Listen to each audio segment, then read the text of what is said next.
Hello, gentleman scholar here. I figure I just saw Pipe Philosopher um Pipe Philosopher's the video on creativity, and it kind of lined up with what was on my mind anyway. So I figure rather than um rather than waiting to light up a pipe, I figure I just expound upon it now. First of all, say hello to Willie. He was glaring at me a second ago. I guess I was making too much noise.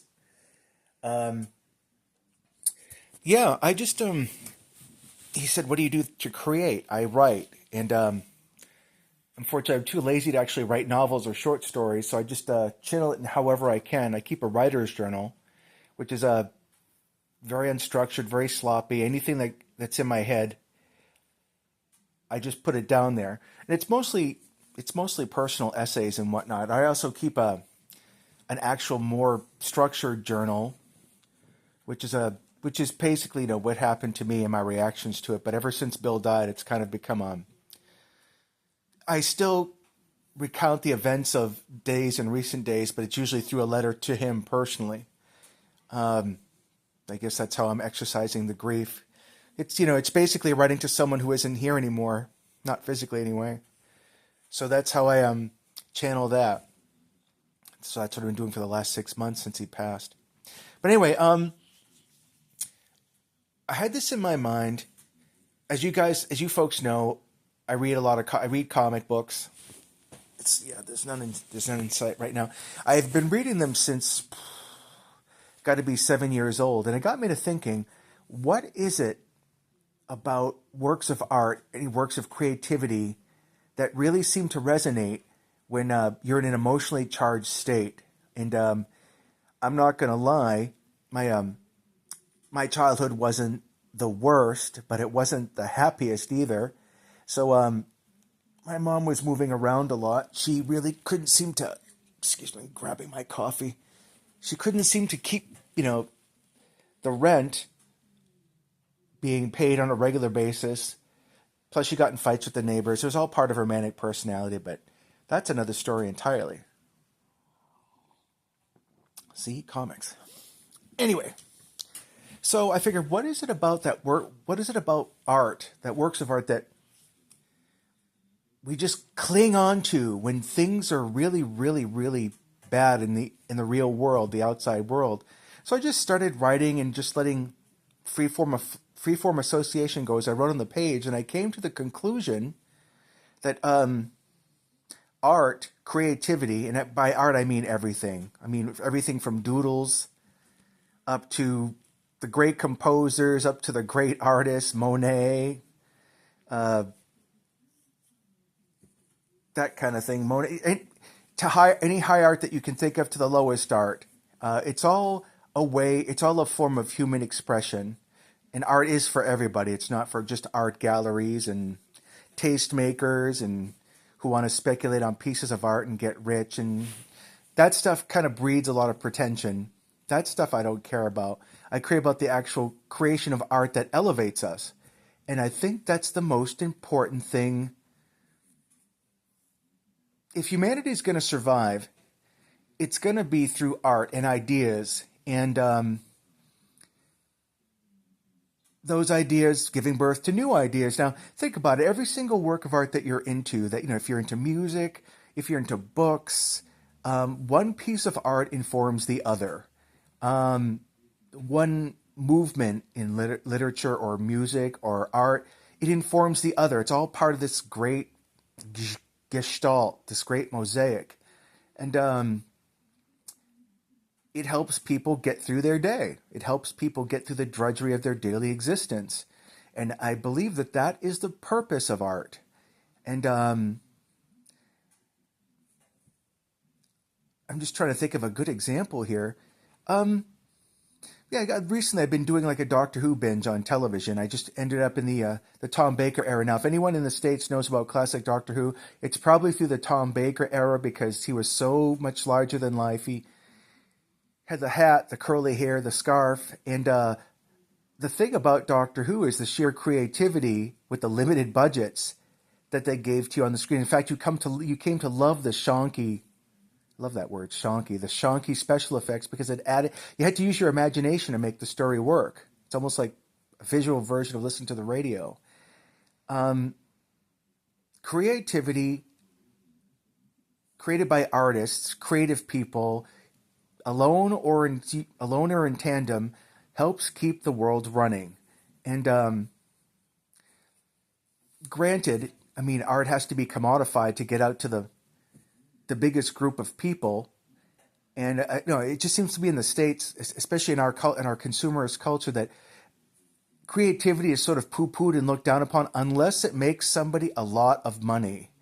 Um, Whether it be the agent, whether it be a book agent or a movie maker, movie producer, creativity is great, but only if it makes everyone involved a lot of money. And I kind of like to fall somewhere in the Venn diagram in between that. Well, I'll give you a great example, a great populist example. Um, let's take the biggest one available, Star Wars. George Lucas. He shopped his space opera around, his Flash Gordon ripoff space opera, around to every single major studio. And they all shot him down. No one wants to watch this stuff now. It's so hokey. I mean, how are you going to pull it off? You're going to need a budget, $1 million budget. No one's going to want to watch this.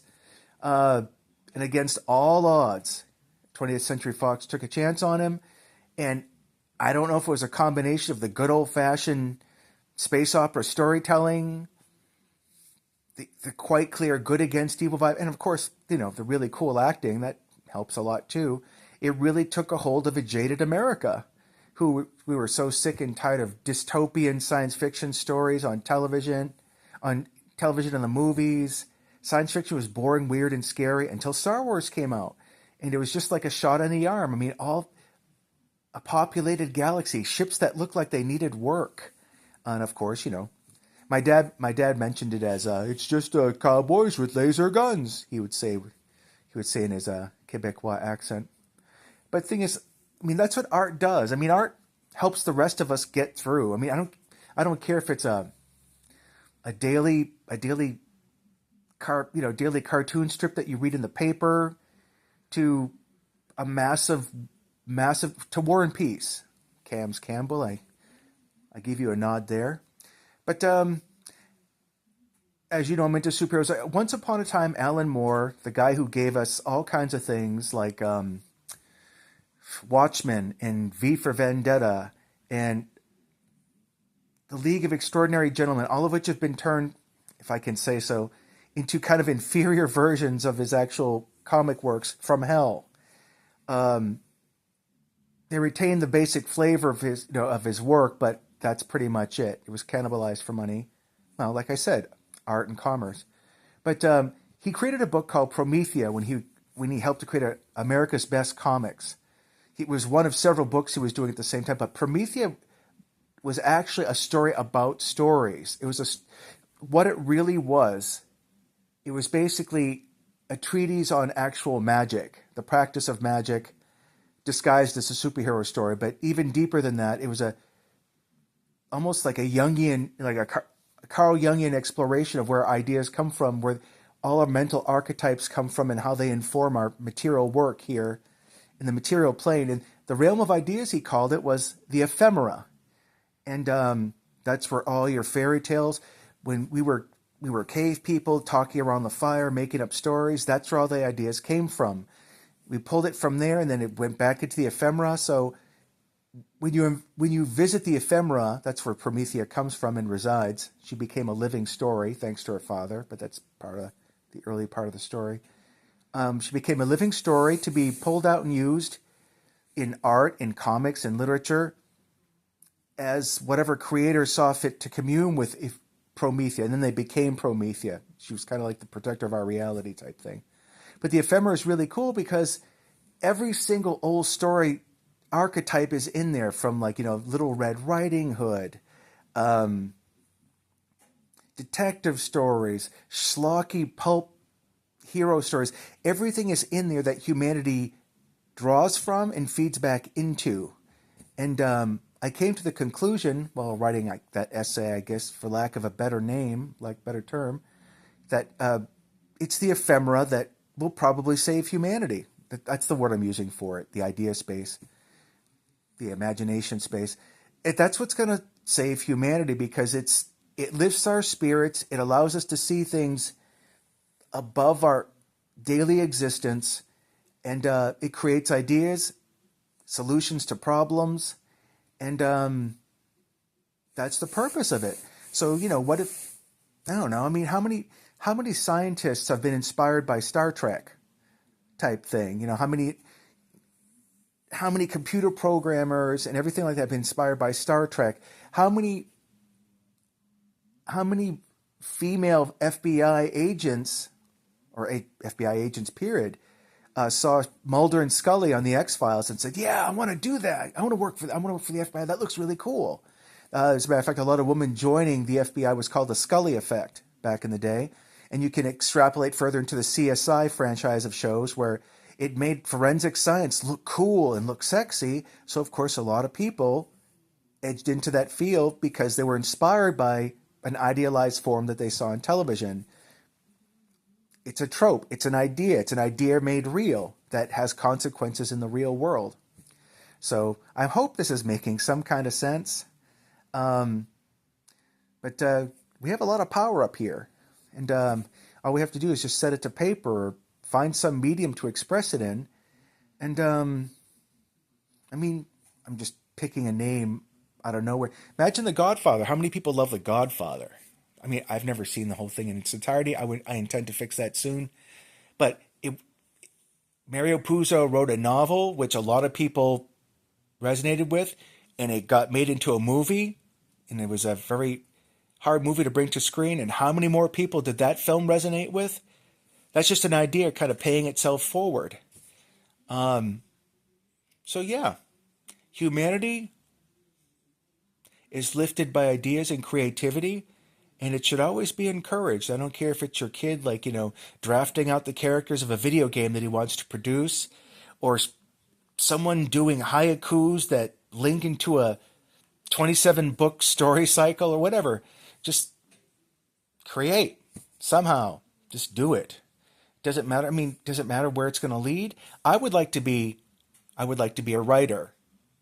Obviously, I am a writer. I do write, but a published writer, like I'm not talking Stephen King levels, but at least just where you can actually pay your bills by doing the writing. That would be great. But do I have the temperament for it, the work ethic for it? No, but I'm trying to develop it. The important thing is that you do it every day and you do it often. And I guess that's what I'm trying to get at. Creativity is a potent force, and it should be tapped into every day, however you see fit to use it. Write a song, draw a picture, write a short story, write a poem. It's probably the best aspect of humanity, so use it. And that's all I wanted to say. I had a good conversation with a man in his pipe, James, today. Because of him, I kind of, because of his, what's the word I'm looking for? Because of his latest video on his quitting alcohol, I kind of stepped back on mine because I have to admit I've been kind of leaning heavily on it since Bill died. So I just decided, because he was speaking plain facts. Alcohol is a poison that you're putting inside of you, and if you don't know when to stop, then it just starts messing up your life in other ways. You enjoy that buzz while you're sitting there drinking it and watching whatever, but you wake up with a headache, it messes with your sleep, you start gaining weight. So, I saw all of that happening to me slowly but surely over the past 6 months. So I've decided to step back and take a break. Don't know how long that break will last, but the effects were almost immediate. I mean, as far as being clear-headed, sleeping better, even losing a little bit of weight. So it's got that going for it. That's really all I have to say. Take care of yourselves, folks. I will speak to you soon. This is the Gentleman Scholar signing out.